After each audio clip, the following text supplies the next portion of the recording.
Donc c'est ça, on va poursuivre sur Jérémie. Puis je vais faire quand même un petit résumé. Ça va donner une idée à ceux qui ne l'ont pas écouté. C'est quoi qu'on a vu dans la première. Puis pour ceux qui ont une petite mémoire comme moi, ben, ça peut rafraîchir un petit peu. Donc dans le premier message qu'on a fait, c'est un survol du livre. On a vu un petit peu le contexte euh, qui se passe en fait à qui Dieu parle par ce livre-là, qui est du prophète Jérémie. Puis en gros, ce qu'on a vu, c'est que Dieu parle à un peuple qui est extrêmement idolâtre et très rebelle. C'est un peuple qui s'est détourné depuis longtemps de la parole de Dieu, qui n'arrive même plus à discerner la parole de Dieu qui est présentée par Jérémie. Puis on voit que Jérémie a un ministère sur au moins 40 ans à les avertir, à se détourner des idoles, puis se retourner à Dieu. Puis il les avertit que si ça ne se produit pas, ben dans un deuxième temps, ça va être le jugement de Dieu qui allait arriver, que Juda serait détruit, puis le peuple serait amené en exil par un peuple étranger. Puis je l'ai dit, le ministère a duré environ 40 ans, puis il n'y a pas eu de repentance. Le jugement est arrivé, donc c'est probablement un des ministères les moins fructueux qu'on peut voir de l'histoire de l'humanité. Puis ce qu'on a vu, c'est ça, c'est que l'exil est arrivé, donc ce que Dieu dit par ses prophètes, par sa parole, ben, il l'accomplit toujours. On a vu un Dieu qui est extrêmement patient envers son peuple, il continue de leur parler malgré le rejet total du peuple. Puis on a vu que Dieu parle encore à son peuple. Puis encore aujourd'hui, malgré que quand ses enfants le rejettent, ben, il continue à leur parler par sa parole. Puis on a vu que lorsque, en fait, le peuple qui s'est détourné de la parole de Dieu avait une tangente, une pente s'éloignait toujours de plus en plus. Puis on a vu qu'aujourd'hui, c'est encore ça qui se passe quand un enfant de Dieu se détourne de sa parole. Donc, si vous avez bien compris, on est dans Jérémie. Je vous invite à tourner dans le premier chapitre. Donc, les 3 premiers versets, on les avait vus. Ça nous replace un petit peu dans l'histoire du peuple, où est-ce que tout ça se passe. Donc, on va lire. C'est ça. Puis ce matin, ce qu'on va voir, en fait, dans le premier chapitre, c'est l'appel de Jérémie. C'est un chapitre qui est très important pour la suite du livre, où ce qu'on voit que Jérémie est appelé à porter un message pour Dieu. Donc, on pourrait dire qu'il est un porte-parole de Dieu.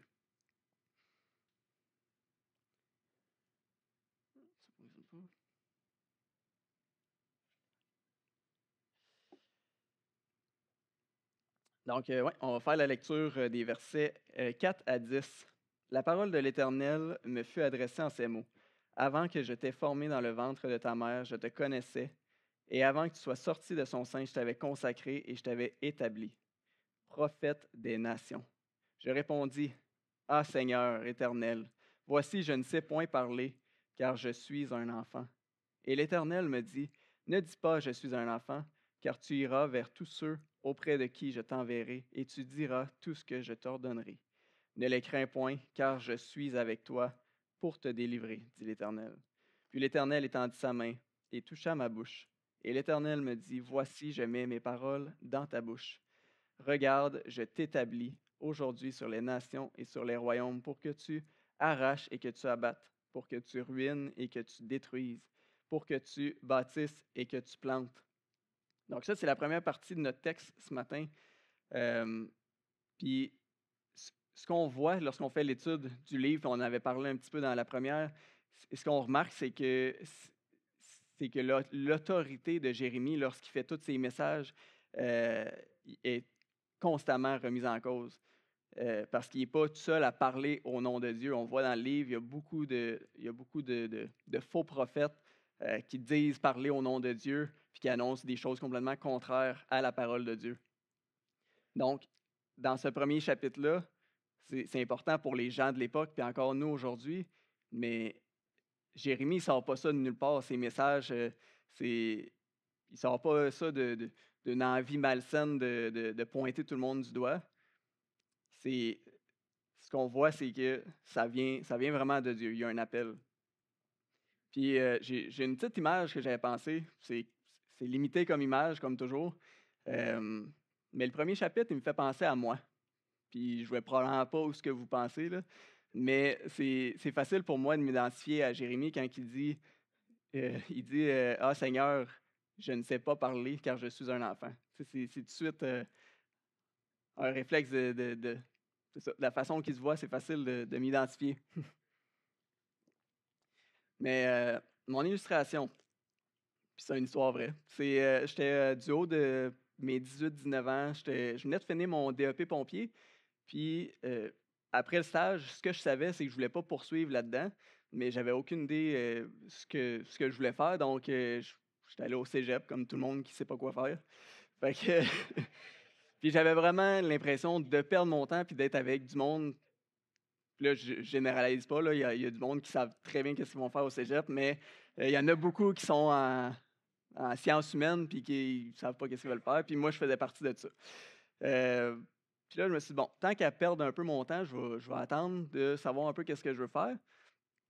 Puis, fait que je vais aller travailler. Au moins, je vais faire de quoi de constructif. Euh, puis là, j'hésite un peu à dire son nom, mais il y a une grosse compagnie de télécommunications bleue euh, qui elle cherchait des techniciens. J'avais vu l'affiche en ligne, puis pour des techniciens sur la route, faire des réparations, des installations chez les clients. Puis là, je me disais, ben, j'ai vraiment rien pour être un technicien. Là. Je checkais mon CV, puis à part l'expérience avec les échelles dans mon DEP pompier, puis, je savais pas. Fait que, fait que tu sais, j'avais pas de technique en télécom, j'avais pas les diplômes, j'avais pas d'expérience, mettons, d'électricien qui pourrait faire que dans les filages puis dans l'électricité, c'est pas si pire. J'avais pas d'études en technologie non plus. Autre que j'étais très apte à jouer sur mon ordinateur de gamer. Mais l'annonce, elle disait, le minimum, c'était un secondaire 5, puis ça, je l'avais. Fait que j'ai dit, bon, ben, je vais envoyer mon CV. Puis, il y avait, tu sais, je me demandais toujours pareil, je vais l'envoyer, mais tu dis, ils ne rappelleront pas. Je sais pas comment ils vont faire de moi quelqu'un qui va aller installer les affaires chez les clients, puis tout, tu sais. Fait que je me voyais pas crédible. Mais ils m'ont rappelé quasiment instantanément. Ils me passent l'entrevue, tout. Ils me disent que je suis sélectionné. Ils me demandent, ben, en fait, ils me donnent une date pour commencer. Pas de problème. Puis là, je me dis encore, ben, ils vont bien finir par se rendre compte que je ne peux pas faire ce travail-là. Mais non. Fait que, ils prennent un petit gars,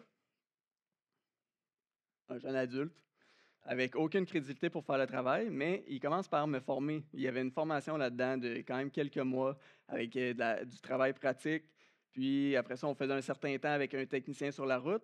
Puis après ça, on passait une évaluation qui nous donnait notre certificat pour commencer. Fait que, après cette formation-là, ben là, je me disais au moins j'ai la connaissance, mais avant de me présenter chez les clients, il me manque encore au moins des outils, beaucoup d'outils pour faire ce travail-là. Puis, il me fallait une autorité, une crédibilité. Si je me présente chez les clients, je dis ouais, c'est Joe, je m'en viens t'installer ça, mais j'ai pas d'affiche de belge, pas de camion de belge, j'ai rien qui dit ah, je me suis échappé. Ben ouais, c'est belle. Mais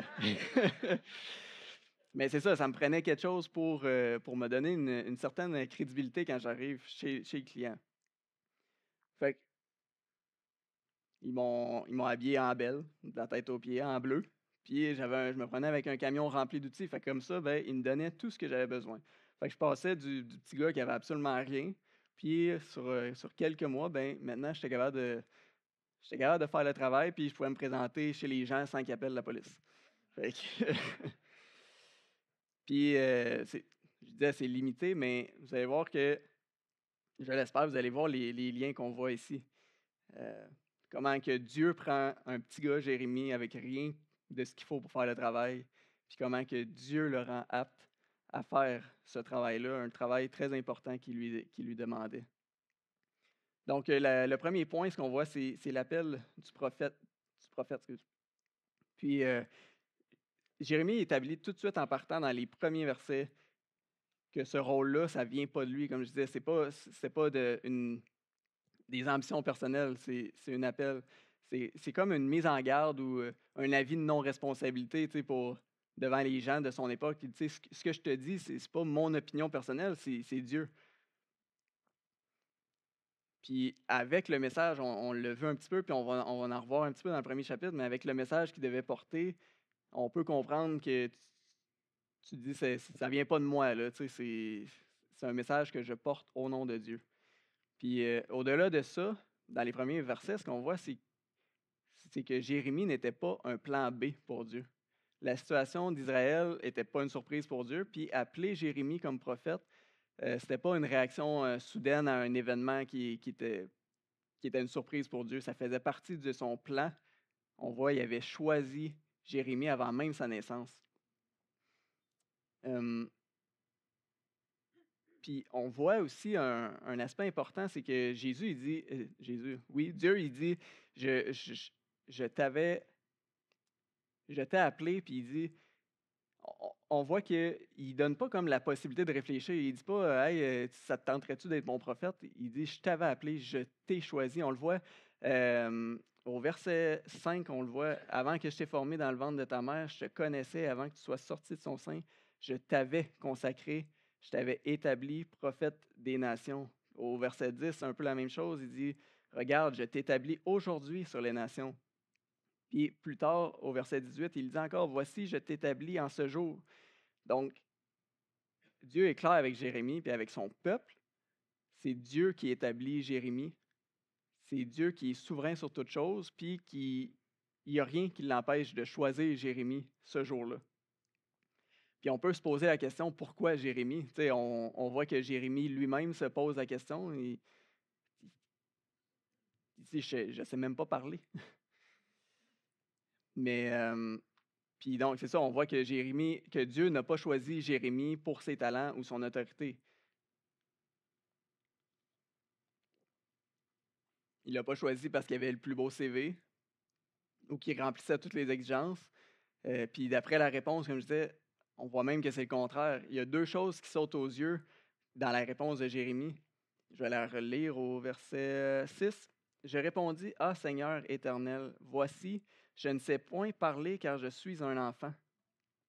Il y a deux choses. Il dit, je ne sais pas parler, donc il ne se considérait pas comme un orateur exceptionnel, puis même, il ne se considérait même pas comme un orateur. Puis, quand il... Je pense que je suis en train de devancer, je vais continuer. Ça, il veut faire comprendre que Jérémie est devenu... J'ai déjà dit ça, désolé.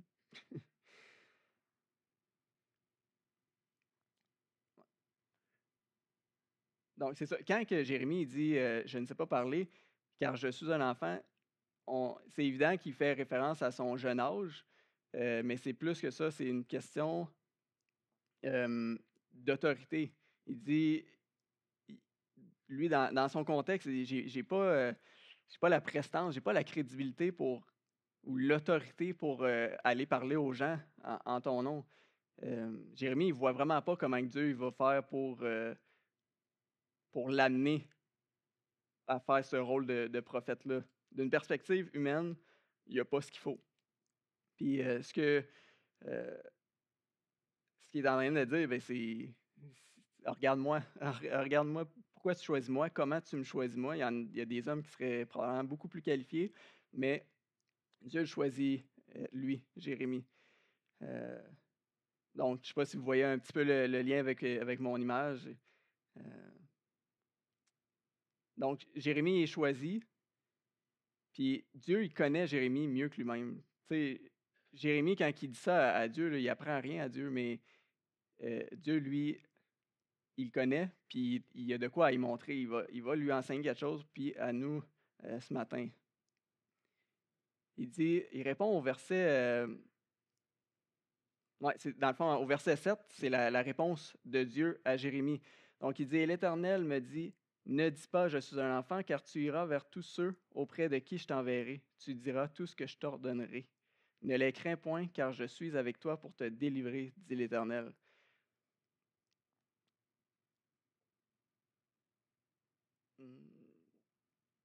repris avec le verset 9. Puis l'Éternel étendit sa main et toucha ma bouche. Et l'Éternel me dit, voici, je mets mes paroles dans ta bouche. Ça devait être spécial comme moment, hein. Dieu, il touche la bouche puis il dit, je mets mes paroles dans ta bouche. Euh, Dieu commence à donner une perspective plus réaliste de ce qui va arriver, sa perspective à lui. Il n'a aucunement l'intention de juste l'appeler à être prophète puis le laisser aller. Fait que les problèmes que Jérémie voit, ben, ça n'en est pas pour Dieu. C'est pas une surprise que Jésus n'était. Je déparle le matin? Que Jérémie n'était pas qualifié au sens de ses capacités. Dieu savait que Jérémie n'aurait pas à se fier sur sa propre capacité et sur sa propre autorité. Puis Dieu il le rassure dans un premier temps, puis il fait quelque chose d'incroyable. Après l'avoir rassuré de sa présence, il met ses paroles dans sa bouche. Dieu donne toute l'autorité nécessaire à Jérémie. Donc, Jérémie n'a pas à se fier sur ses capacités ou sur sa propre autorité. C'est maintenant qu'il y a les paroles de Dieu dans sa bouche, c'est toute l'autorité est là. Il n'y en a pas besoin d'autre. On voit 3 fois, mettons au verset 4, on voit la parole de l'Éternel me fait adresser. Après ça, au verset 11, la parole de l'Éternel me fait adresser. Au verset 13, la même chose, la parole de l'Éternel me fait adresser. Donc, quand on voit au verset 9, qui dit, mais voici, je mets mes paroles dans ta bouche, c'est comme ça tout le livre. Tous les messages sont de la part de Dieu.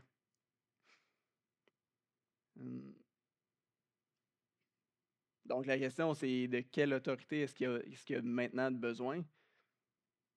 Il y a celle de Dieu. Il n'y en a pas besoin d'autre. Donc, Jérémie est passé d'un petit gars qui n'a rien pour le poste à la personne la plus qualifiée. Donc, ce qu'on voit, c'est que quand Dieu choisit, appelle, il soutient, puis il équipe, il donne tout ce qui est nécessaire et plus encore.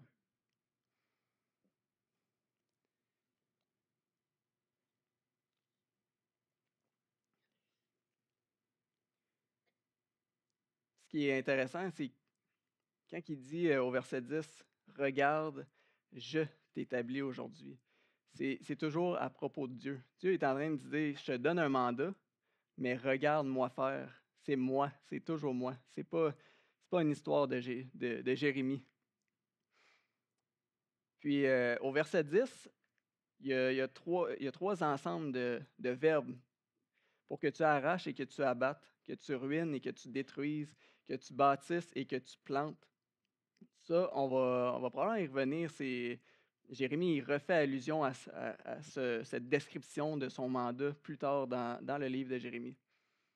Mais ça donne quand même une idée. Arracher, abattre, ruiner, détruire, puis finalement bâtir et planter. Donc, ce qu'on voit, c'est que Dieu ne promet pas la facilité à Jérémie. C'est ça qu'on va voir dans les prochains.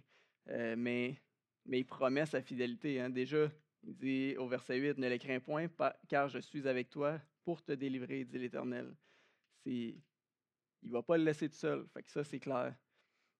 On va lire les prochains versets, les versets 11 à 16. Encore une fois, la parole de l'Éternel me fait adresser en ces mots. « Que vois-tu, Jérémie? » Je répondis, « Je vois une branche d'amandier. » Et l'Éternel me dit, « Tu as bien vu, car je veille sur ma parole pour l'exécuter. » La parole de l'Éternel me fait adresser une seconde fois en ces mots. « Que vois-tu? » J'ai répondu, « Je vois une chaudière bouillante du côté du septentrion. » Et l'Éternel me dit, « C'est du septentrion que la calamité se répandra sur tous les habitants du pays. Car voici, je vais appeler tous les peuples des royaumes du septentrion, dit l'Éternel. Ils viendront et placeront chacun leur siège à l'entrée des portes de Jérusalem, contre ses murailles tout autour et contre toutes les villes de Juda. Je prononcerai mes jugements contre eux à cause de toute leur méchanceté, parce qu'ils m'ont abandonné et ont offert de l'encens à d'autres dieux, et parce qu'ils se sont prosternés devant l'ouvrage de leurs mains. » Donc, certainement, Jérémie devait être un petit peu nerveux. Hein? Ce n'est pas un message très le fun à aller partager. Puis je vais juste expliquer, il y a deux visions. Il commence par la branche d'amandier, puis la deuxième, c'est la chaudière bouillante du côté du septentrion, donc du côté nord. Puis l'amandier, qu'est-ce que ça représente? En fait, c'est juste que l'amandier, c'est un arbre qui fleurit très tôt en saison. Puis c'est une image pour montrer que Dieu a averti tôt son peuple de se détourner et de retourner à lui. Puis on en avait parlé un peu, je vais juste donner un exemple. Dans la première prédication, euh, sur une phrase qui revient beaucoup dans le livre, puis je vais vous le lire, c'est il y a un des exemples, dans le chapitre 7 au verset 25, il dit: Depuis le jour où vos pères sont sortis du pays d'Égypte, jusqu'à ce jour, je vous ai envoyé tous mes serviteurs, les prophètes, je les ai envoyés chaque jour dès le matin. Ça, c'est un peu la même expression, c'est pour dire au peuple, c'est pas nouveau, c'est pas récent, ça fait longtemps que je vous avertis. C'est exactement ça qui veut dire. Dieu a déjà averti son peuple. Puis, il ajoute à ça, et l'Éternel, on va au verset 12, et l'Éternel me dit: Tu as bien vu, car je veille sur ma parole pour l'exécuter. Comme on a vu dans le premier message, ce que j'ai dit, ça va arriver. Puis vient la deuxième vision, celle du chaudière bouillant, qui représente en fait, comme qui décrit par après, c'est le jugement. On s'imagine une grosse marmite bouillante qui se déverse sur le peuple. C'est très imagé, mais ça laisse pas place à interprétation. C'est vraiment un jugement terrible qui s'en vient. Fait que, on lit ça, puis on essaie de se mettre dans les souliers de Jérémie, qui vient de recevoir son appel, que là, il se fait dire c'est ça que tu dois apporter. Ça. Moi, je serais nerveux. Mais il ne faut pas oublier que le message, hein, comme il disait, on a vu les trois ensemble, mais le dernier, c'est que tu bâtisses et que tu plantes. Puis que ce message-là, il est terrible, mais c'est pas une vengeance, c'est un appel à la repentance. C'est si vous ne vous détournez pas, c'est ça qui va arriver. On voit la justice de Dieu Dieu ne peut pas laisser le péché impuni indéfiniment. Donc maintenant, Jérémie, il y a la parole de Dieu, donc il y a les outils qu'il a besoin, puis on voit qu'il y a l'autorité qu'il a besoin. Mais on peut s'imaginer, comme je disais, peut-être un Jérémie un petit peu inquiet quand même du mandat qui vient de se faire donner. Et c'est là que vient la fidélité de Dieu. Hein. Dieu n'a pas promis la facilité, loin de là, mais sa fidélité, il ne va jamais l'abandonner. On va lire les versets 17 à 19. Et toi, saint terrain, lève-toi. On voit saint terrain, ça va avec le reste, ça ne sera pas facile. Il dit leur tout ce que je t'ordonnerai. Ne tremble pas en leur présence, de peur que je ne te fasse trembler devant eux. Voici, je t'établis en ce jour sur tout le pays comme une ville forte, une colonne de fer et un mur d'airain contre les rois de Juda, contre ses chefs, contre ses sacrificateurs et contre le peuple du pays. Ils te feront la guerre, mais ils ne te vaincront pas, car je suis avec toi pour te délivrer, dit l'Éternel. Je trouve ça vraiment beau comment que c'est c'est beau comme à le début du chapitre, on voit que Jérémie avait rien, Dieu il donne tout. Après ça, Dieu il donne le gros mandat. Puis ça termine vraiment sur une note, c'est un bon pep talk, hein? Pour rassurer son prophète, pour fortifier son prophète. Donc, ce qu'on voit, c'est que c'est Dieu qui va le faire. Tout ce que Dieu demande de Jérémie, au verset 17, ce qu'on voit, c'est l'obéissance et une confiance absolue en lui. C'est Dieu qui va le fortifier. C'est Dieu qui va le rendre solide pour faire le travail. Mais pour ça, Jérémie doit absolument avoir la foi en Dieu. Il doit toujours s'appuyer sur Dieu, puis pas sur lui-même. Parce que, comme on voit au début, Jérémie, il n'a pas ce qu'il faut sans Dieu. Ce qu'on voit, un détail important, c'est que Dieu il est vrai avec Jérémie, il est complètement transparent. Nous, dans la majorité de l'être humain, on aurait tendance à dire: Tu vas voir, ça va bien aller, ça ne sera pas si pire, ils ne seront pas trop méchants. Ou On va essayer de rendre ça beau pour encourager, mais Dieu n'a pas besoin de ça. Dieu, il dit la vérité. Qu'est-ce que ça va être? Tu vas être contre tout le monde, mais je te fortifie. C'est moi qui vais être là. Euh, c'est ça au verset 19, hein, ils te feront la guerre, mais ils ne te vaincront pas, car je suis avec toi pour te délivrer, dit l'Éternel. C'est, c'est toute qu'une promesse. Ils ne te vaincront pas parce que ça pourrait être. Clairement, ça aurait été justifié que Jérémie il se pose des questions. Tu sais, ils vont-tu m'avoir? Tous ces gens-là contre moi. Mais non, Dieu, il lui promet, ils ne te vaincront pas. Pourquoi? Parce que je suis avec toi pour te délivrer. Donc, si on résume, Jérémie est appelé à participer dans le plan souverain de Dieu. Il ne semble pas avoir l'option de refuser. Puis, il n'y a clairement rien pour ce mandat. Un mandat qui est colossal. Puis, le plus important, on voit que c'est pas grave pour Dieu parce que c'est Dieu qui va. C'est seulement par Dieu qu'il va pouvoir l'accomplir de toute façon. Maintenant, on fait quoi avec ça, nous, aujourd'hui? L'appel d'un prophète, il y a des milliers d'années. Je ne sais pas pour vous, mais quand je lis, je prenais le temps de méditer sur le passage, j'ai beaucoup de liens qui se faisaient dans ma tête avec cet appel-là. Je vois beaucoup de liens avec le Nouveau Testament, hein, les commandements, des promesses que Dieu nous fait. On pourrait dire, notre appel en tant qu'enfant de Dieu, on reçoit un mandat parce qu'il n'y a personne qui est appelé à devenir enfant de Dieu puis à s'asseoir sur ses deux mains. C'est pas comme ça que Dieu l'a conçu. Puis, on voit aussi la fidélité que Dieu nous promet encore aujourd'hui. On voit Dieu qui nous dit à nous encore aujourd'hui de s'appuyer sur le bon rocher. Puis comme pour Jérémie, Dieu il nous appelle en n'ayant rien à lui offrir qu'un cœur obéissant par la foi. Dieu ne nous appelle jamais pour, c'est ça, pour nos capacités, pour nos talents, non, tout ce qu'il nous demande, c'est un cœur obéissant par la foi en lui. Puis on pourrait faire des liens avec toutes sortes d'appels. Tu sais, là, j'ai parlé de juste notre appel en tant qu'enfant de Dieu qu'on reçoit tous. Là, on parle de l'appel d'un prophète.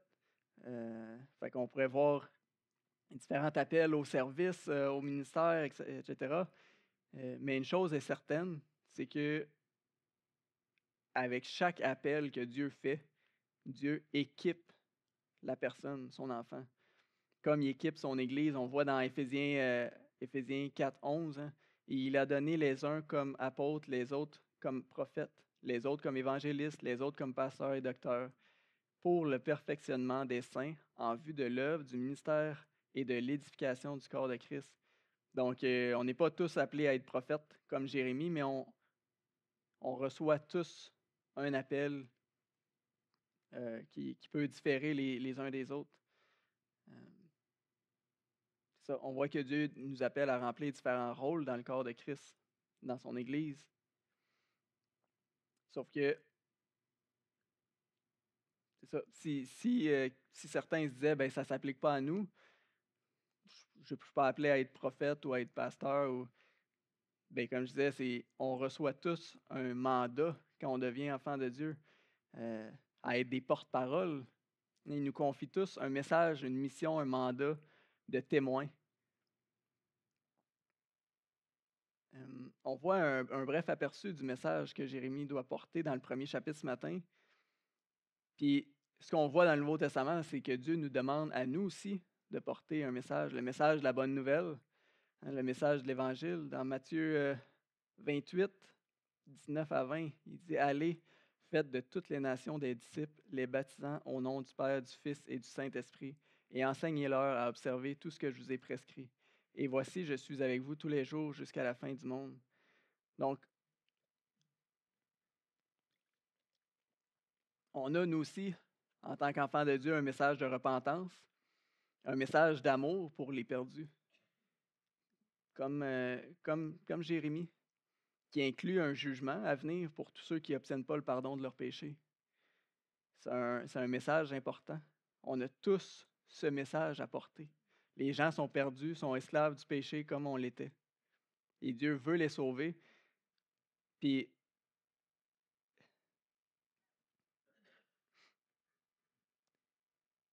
c'est c'est ça. Dieu veut les sauver, puis Dieu a choisi un moyen, comme pour Jérémie, de porter sa parole. Aujourd'hui, on voit que Dieu veut les sauver, puis qu'il a choisi la folie de la prédication. On voit dans 1 Corinthiens 1, il a plu à Dieu par la folie de la prédication de sauver ceux qui croient. Il a choisi de nous utiliser pour porter sa bonne nouvelle, son message. Donc, qu'est-ce qui me retient de porter ce message? Comme on voit avec Jérémie, mais je suis timide, je suis réservé, j'ai pas le temps, c'est pas mon don.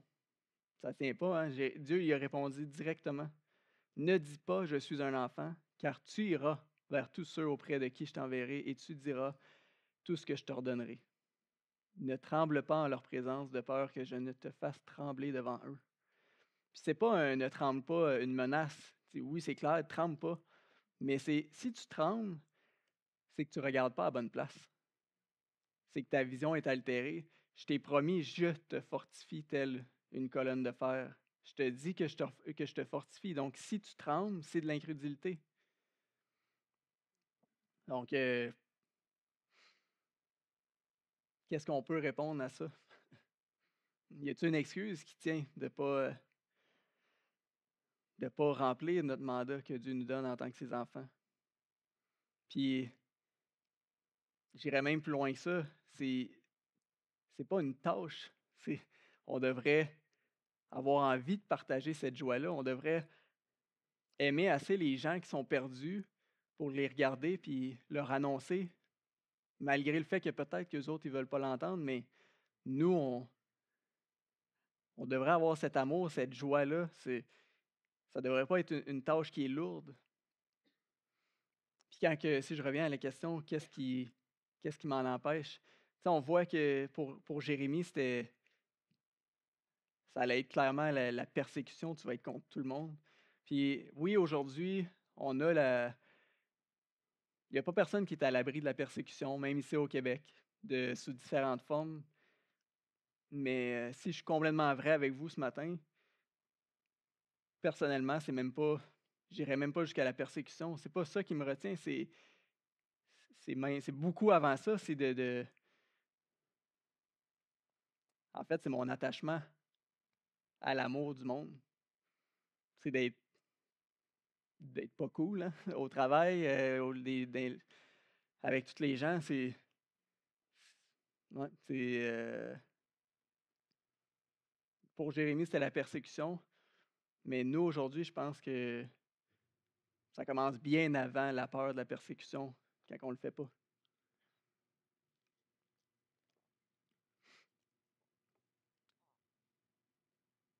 Donc, c'est vraiment une question d'obéissance. Est-ce qu'on est obéissant ou est-ce qu'on ne l'est pas? Est-ce qu'on a une attitude d'obéissance remplie de foi? Puis si l'obéissance n'est pas là, bien, comme je disais, c'est une question de cœur. C'est que le cœur n'est pas là non plus. Hein, on voit dans Matthieu 15, Jésus qui nous dit que tout ce qui sort de la bouche, ça vient du cœur. Donc, si on n'a pas envie de sortir ce message-là, il faut regarder au cœur. Jérémie, il n'a pas dit, oui, il a dit, ah, je ne sais pas parler, mais Dieu il a répondu, puis ça l'a fini là. Hein, il n'a pas dit, ça ne fit pas trop avec mes projets de vie ou j'avais d'autres ambitions. Il s'agit d'être à l'écoute de ce que Dieu veut pour notre vie, mais notre vie qui lui appartient.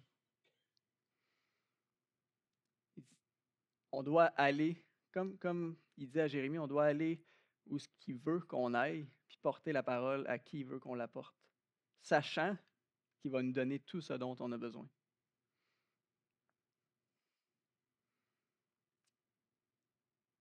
On voit, on voit dans Jérémie que Dieu n'a pas promis la facilité, mais sa fidélité, puis on voit la même chose quand Jésus il dit ça à ses disciples dans Matthieu 10, si vous voulez tourner.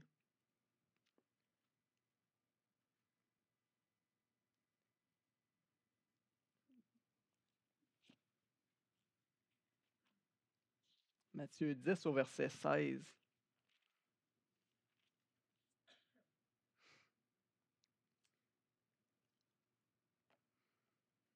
Voici, je vous envoie comme des brebis au milieu des loups. Soyez donc prudents comme les serpents et simples comme les colombes. Mettez-vous en garde contre les hommes, car ils vous livreront aux tribunaux et ils vous battront de verges dans leur synagogue. Vous serez menés à cause de moi devant des gouverneurs et devant des rois, pour servir de témoignage à eux et aux païens. Mais quand on vous livrera, ne vous inquiétez ni de la manière dont vous parlerez, ni de ce que vous direz. Ce que vous aurez à dire vous sera donné à l'heure même, car ce n'est pas vous qui parlerez, c'est l'Esprit de votre Père qui parlera en vous. Le frère livrera son frère à la mort, le père son enfant. Les enfants se soulèveront contre leurs parents et les feront mourir. Vous serez haïs de tous à cause de mon nom. Mais celui qui persévérera jusqu'à la fin sera sauvé. Puis on voit au verset 28 du même chapitre, ne craignez pas ceux qui tuent le corps et qui ne peuvent tuer l'âme.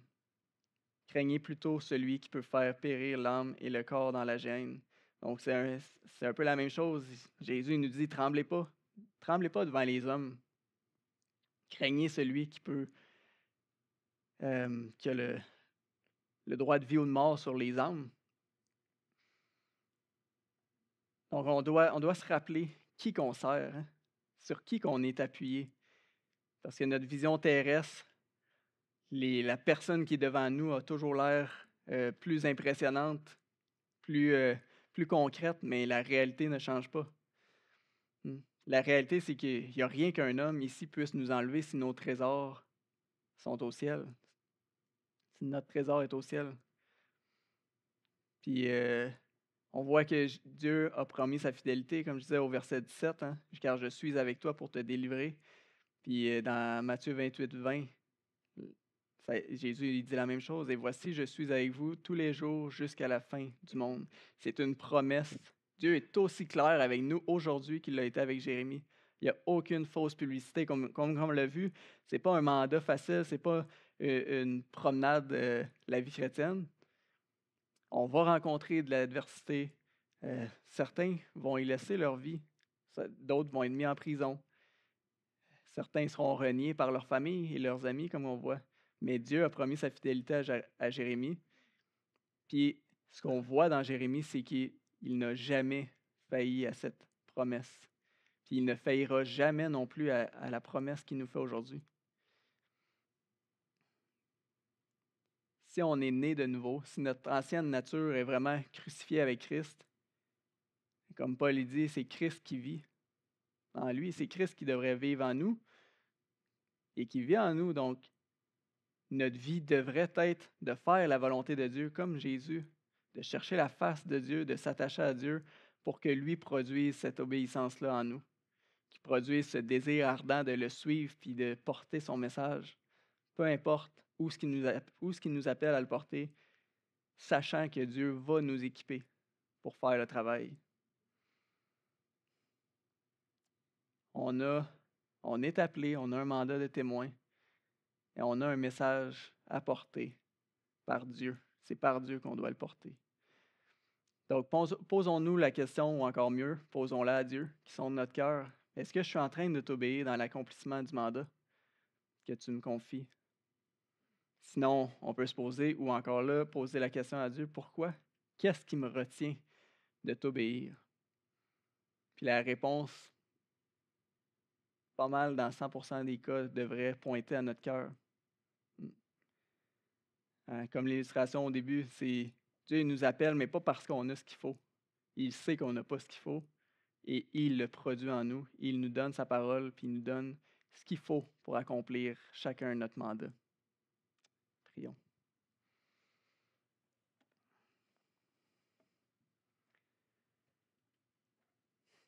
Père, merci pour ta parole. Merci pour tes promesses, ta fidélité, Seigneur. Ah, que c'est rassurant. C'est un vrai rocher pour nos âmes de savoir que, contrairement à nous, Seigneur, tes promesses, tu les accomplis à 100% du temps. Tu ne reviens jamais sur tes promesses. Tu promets de de nous donner tout ce qu'il faut pour marcher avec toi, pour te servir,